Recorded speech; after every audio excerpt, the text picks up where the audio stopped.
Everybody! Boom boom! Ayan, kamusta ka dyan mga ka-59? Welcome back ulit sa aking channel mga mom, mga sirsan, mga dako ng mundo kayo naroon. Saludo po ko sa inyo.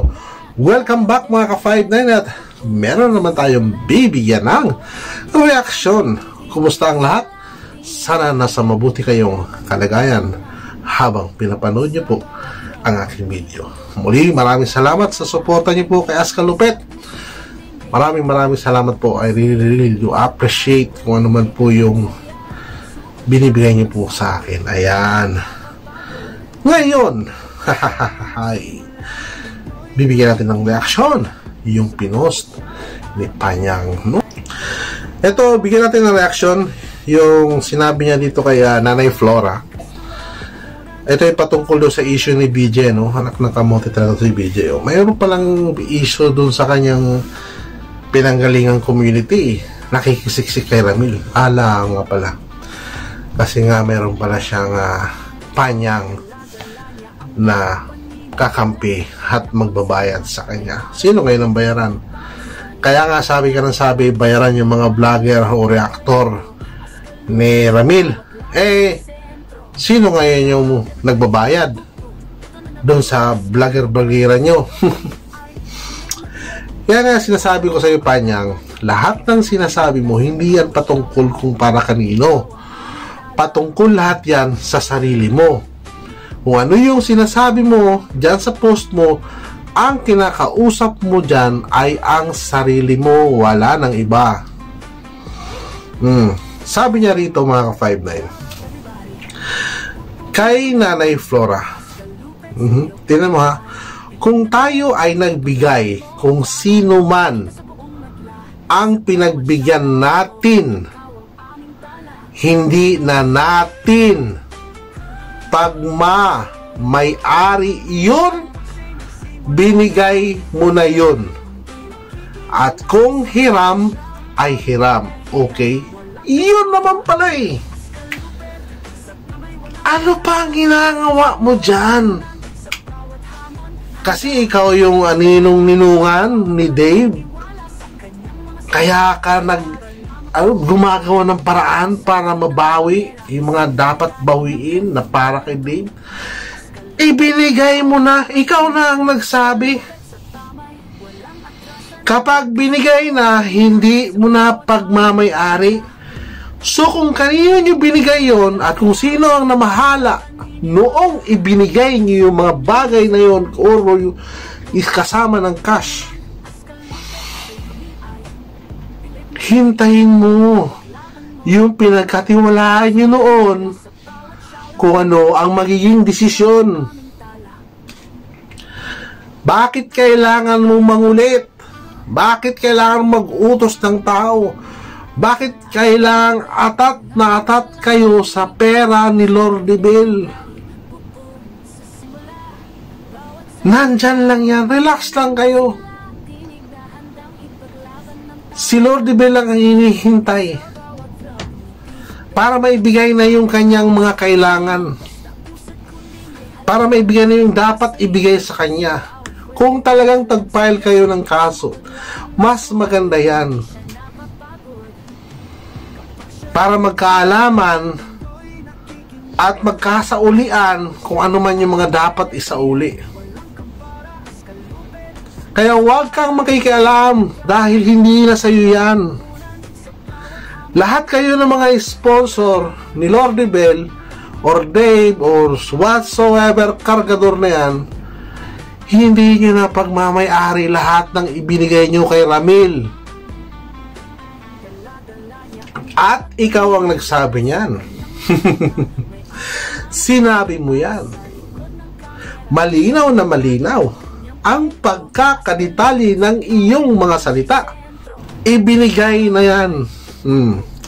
Hindi na natin pag-aari yan. Di ba? Napakalinaw. Ano pa ba dapat nating i-contrast natin dito para matimpla pa yung liwanag? Andyan na, napakalinaw, sinabi mo na.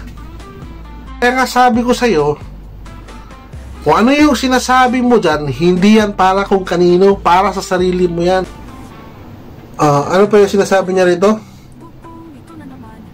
Binigay mo na yun kung hiram ay hiram, okay?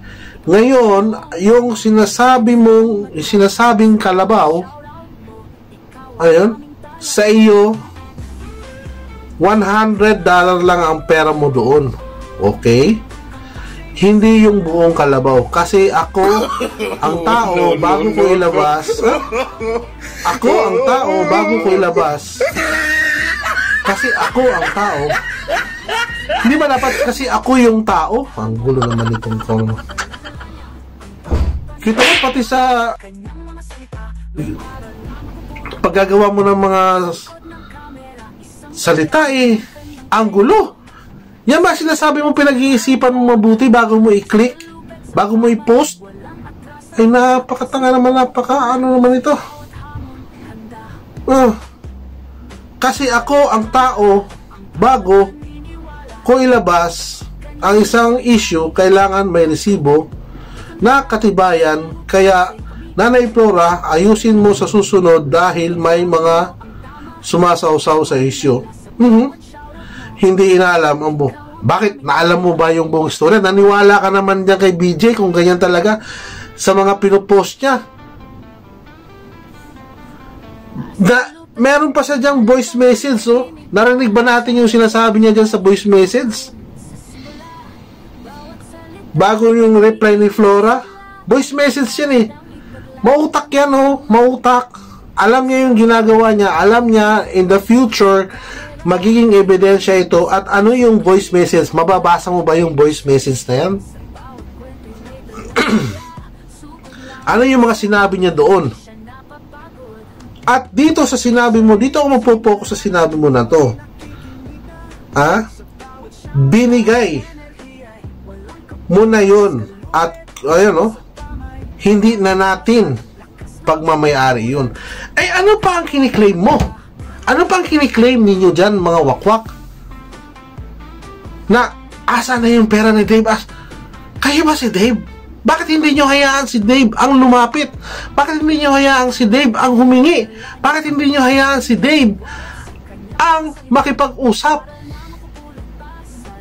He is old enough to do these things. 18 years old na siya. And he has guts umalis doon sa bahay ng mga manalastas. Wala siyang guts ngayon para humarap sa mga manalastas. Nasaan yung kapal ng apog niya nung umalis siya? Nasaan yung kapal ng apog niya nung tumalikod siya? Bakit hindi niya kaya ngayon gamitin yung kapal ng apog niya para makipag-usap? At para hingiin yung mga dapat hingiin. Para makuha niya na yung mga dapat niya makuha. Hindi yung nagngangawa ka dyan, yun naman pala, sa'yo nang galing. Kapag binigay na, wala na, hindi na pag-aari. Ano pang hinahabol ninyo? Pambihira na ba? Mga ka-5-9, dapat bang paniwalaan mga itong klaseng tao? Well, nagre-reaction lang naman tayo mga ka-5-9, ano? Marami pa tayong mga re-reaction dito mga ka-5-9 dito sa mga post ni Panyang mga ka-5-9 na halatang hindi pinag-isipang mabuti. Halatang hindi pinag-isipang mabuti. Kaya kung ako sa inyo mga wakwak, manahimik na lamang kayo. Wala na eh. Hindi nyo na pag-aari. Ikaw nagsabi niyan eh. Hindi nyo na pag-aari. So ano pa? Manahimik na lamang kayo.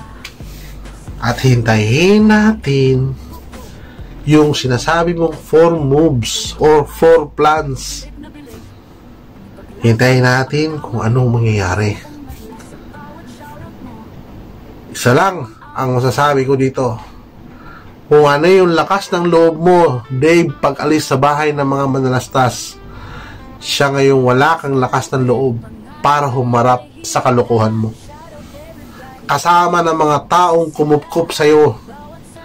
Sila yung mga taong walang ginawang mabuti sa sarili nila, sa kapwa nila, dahil tinanggap sila na maayos ni Ramil.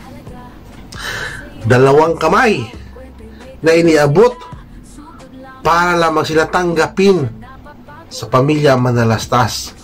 Tapos eto pa ang mangyayari.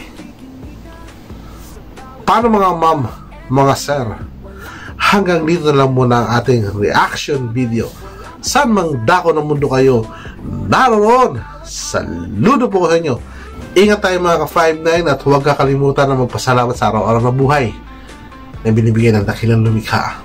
Ano man ang ating nakikita, ano man ang ating narinig at nababasa, pagsamasamahin natin ito ba ay may katotohanan o baka gawa-gawa lamang.